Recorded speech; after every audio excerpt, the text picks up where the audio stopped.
I don't know if I'm first an architect and then an artist, or then first an artist and then an architect. I seem to move between the two spaces, and most of my time is spent at my office doing architecture. And in a way, that's really site-specific artwork, which happens to be the work that I gravitate towards. Just a blank piece of paper with no reason to create something is not anything that I've ever been able to respond to. So it tends to be, I'll be inspired by something and some place, and my work results out of that.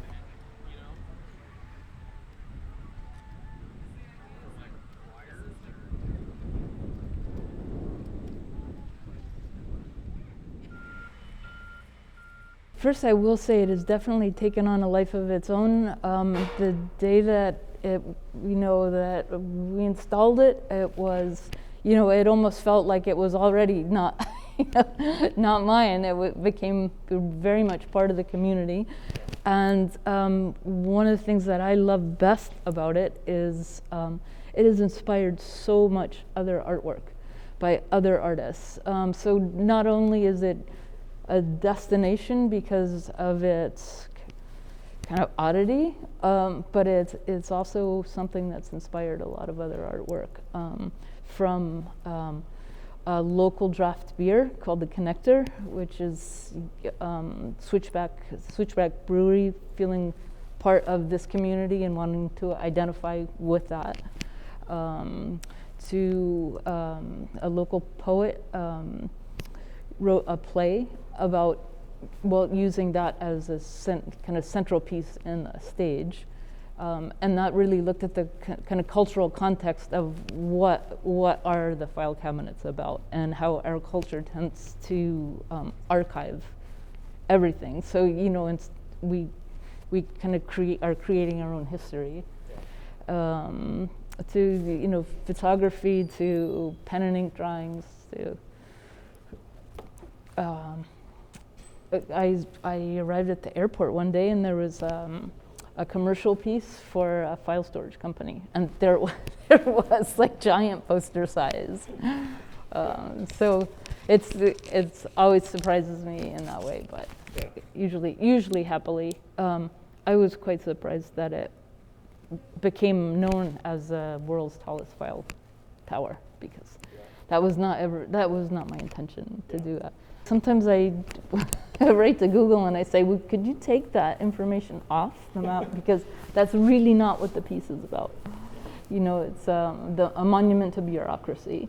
It originated from, I was, in one of those kind of doldrum days in my office, and it might have been on one of those kind of mind-numbing phone calls about permits or zoning or this and that, kind of blah, blah, blah. And then I tend to start doodling, so the doodle was a tower of files. It's just like, oh my gosh, how much paperwork is involved in whatever it was that I was doing, which I don't remember. But what stuck with me was, oh, wouldn't it be interesting to kind of recognize this thing that we do, this kind of creation of paperwork and bureaucracy, and once the idea happened, for whatever reason, I decided I needed to build it. And that might have had to do with I just hadn't done a project in a while and needed to do it and wanted to do it,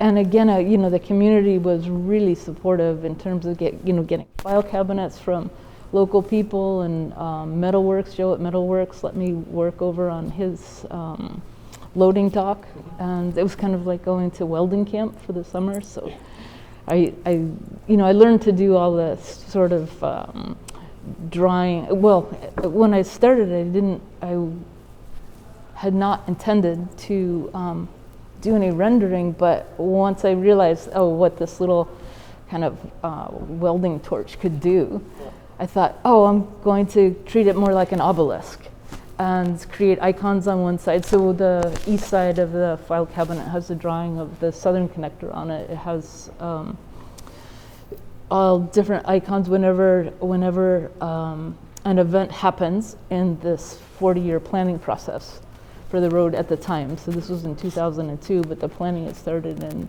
in the 60s. Yeah. And in fact, this map is of the original concept. So it's had kind of 3 different lifetimes, and the original was, I believe, called the Beltway, and then it was repackaged as the Southern Connector, and then it was repackaged one more time as the Champlain Parkway, which is what we're familiar with. So that's kind of the friendlier, more neighborly version. Because this one, as you can see, if that had happened, Burlington would not be recognizable. Yeah. We would be completely cut off from the waterfront. It would have been, that would have been tragic. Yeah. But in any case, when in the process of the planning, whenever something happens, a file drawer is welded open, and then there's an icon on the side that indicated what happened that year.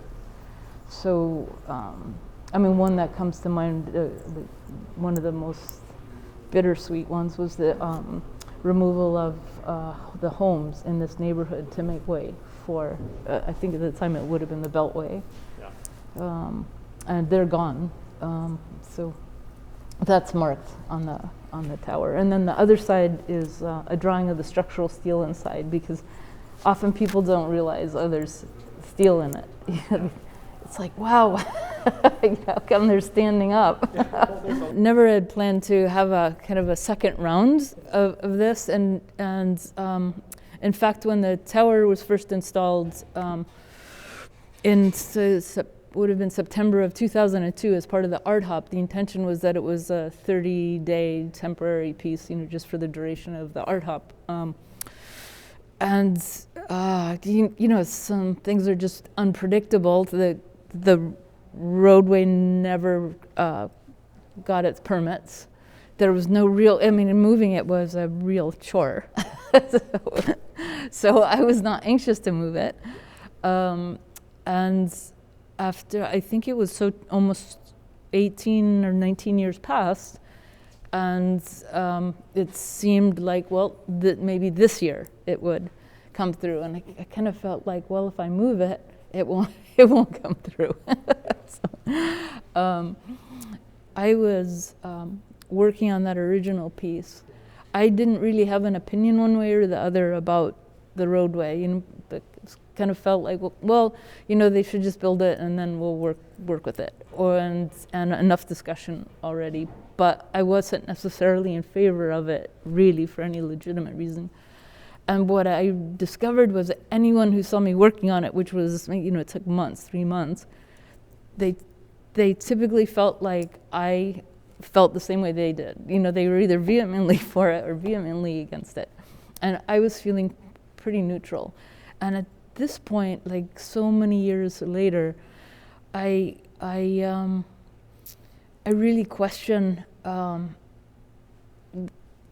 really questioned the benefit of creating this road, just because it was an idea in the 60s. It transformed, and part of it is to make our lives easier with cars, and maybe that's really not, every city in this country has done that, and maybe that's not what we want to do. And so suddenly I was thinking about it again, when all of a sudden it felt like, yes, this road's going to come through. So that caused me to move the piece. And fortunately, the project hasn't happened, at least fortunately in my opinion at this point. Around the time I was kind of mobilizing to get the work done to move it, the notion of an exhibition that was part of, it was by the Vermont curators. I'm not gonna remember that. But 2020 vision, art and technology, or art seen through the lens of technology. So someone had suggested to me that there might be something interesting about doing an exhibition here. So Tina and I have often exhibited together, and I had been in touch with Patrick O'Shea, who I knew was doing work with art and technology and data visualization. And actually that was something that I had wanted to do with the tower, but it's the next project. It'll be the next installation to do something with data visualization with that tower. And then we invited Stuart to exhibit with us, and in conversations we came up with the concept of messages from the Anthropocene, because we were interested in the impact that our culture has had on the earth.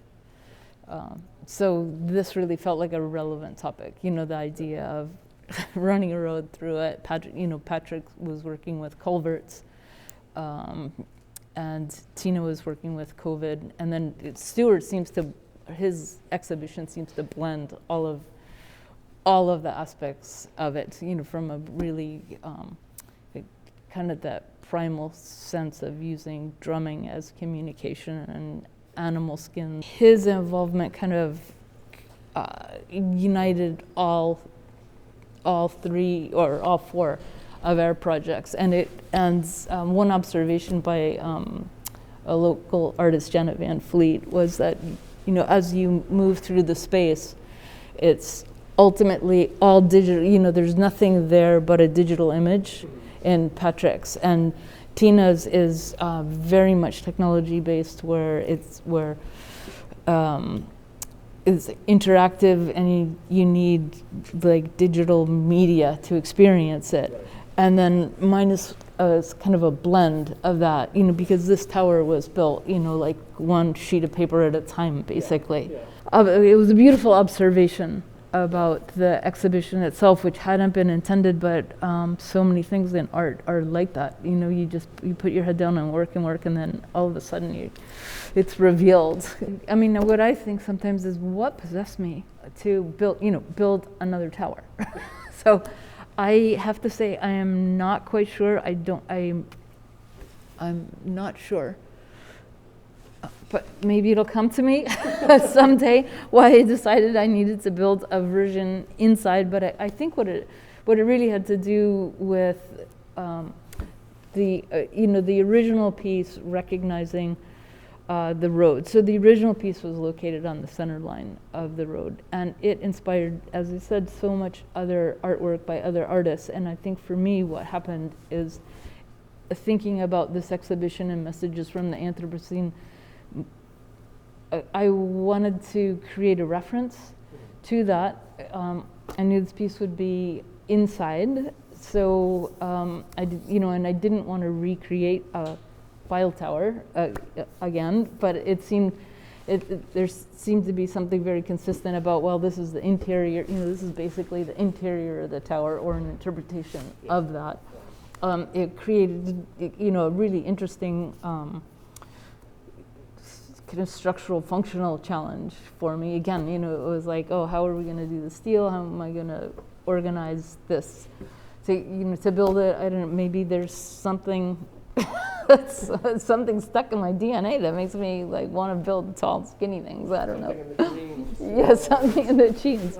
One of the things I do reflect on is, just in my ordinary life, is public process. And you have people who are the users of a project, and you have people who are the presumed experts, and then how do you work collaboratively to come up with the best solution? So that's kind of like in my everyday life anyway.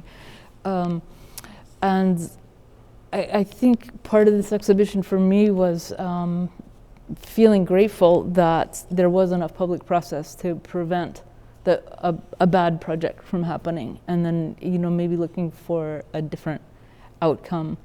So one of the things that happened as part of this project was I wanted to track the actual road, the actual route of the road. And I don't think I had ever seen that before. We see so many drawings and renderings of what it'll look like, and maybe this intersection will be really beautiful, etc. But the idea of flying over the actual place where this road would cut through our landscape, and projecting that on here, and seeing all the trees and all the landscape that would be erased in order to create the road, is just, to me, it was just such a powerful image. Yeah. Building communities and building neighborhoods is, I think that's what makes, that's what life is, being part of a community, a tribe, a neighborhood. And when you take that away, it's monumental, and I think Burlington really had the right response to say this, think about it, think about what you're doing. And what I am recognizing now is that this road in a large part is a parkway, which means you're not going to be able to cross it from one side to the other. It's for the car, and if it became a neighborhood street, then you would have edges, and on the edges you would be able to have homes, and it would be able to be the scale of something to create other neighborhoods that people love so much in the South End. I mean, I think we're just starting to realize how desirable it is to live in the South End. I mean, it's perfect. It's like a perfect spot in the universe, and to turn it into, to lose some of it, to lose a great part of it, to a highway is incredible. And the other thing that happened as part of this, as part of the sequence of projects, was being reminded that the barge canal was part of the reason that this original road didn't go through. And it's, at some level, I think the community might feel like, oh, the barge canal, that's a toxic wasteland, and it's, it's like poison, and it's just something it's like the black hole of the neighborhood. But the truth is, it's full of wildlife. It's really beautiful, and it's really what saved us from the road. The fact that that was there, and someone wanted to encapsulate it in $50 million of concrete, basically. So that was, and there was just so much learning that went on as part of this project. Right. Yeah.